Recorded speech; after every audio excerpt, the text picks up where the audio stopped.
side by side, and you can hear how the DJI Osmo Action 3 and GoPro Hero 11 Black pick up my spoken word in a relatively quiet street, but nevertheless a quiet street. Also, both of these are being shot at 4K and 30 frames per second with the maximum amount of smoothness that won't distort the image. So for example, I don't have hyper view switched on the GoPro, I just have super view. I say just, it's still a super wide field of view. If I were to switch hyper view on, what would happen would be the GoPro and the DJI would be pretty matched up top and bottom. However, left and right, the DJI Action would grab that little bit more information. So I'm walking, I'm talking, you should be able to see how everything looks. Horizon leveling is not on, so turning left to right will indeed bring some tilt through, and if I turn it around you can see what regular field of view walking looks like, and also how the microphones have compensated for me not facing the camera.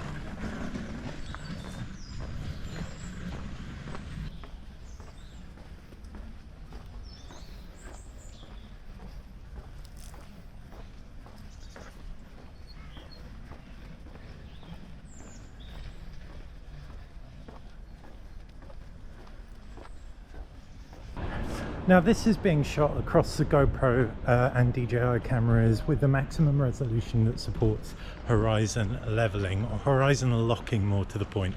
So I can tilt left and I can tilt right and I can go all the way and it will still keep the horizon line level. So the reason I say at the maximum resolutions is because the GoPro Hero 11 Black can take that all the way to 5.3K. However, with the traditional sensor size of the DJI Osmo Action 3, it caps out at 2.7K for horizon leveling, 30 frames per second. That isn't bad by any means, and most people producing online content will find that absolutely ample resolution, but you've just got a lot more scope for cropping in and changing the various frame aspect ratios if you're shooting with the GoPro, given the fact you've got that extra resolution right there.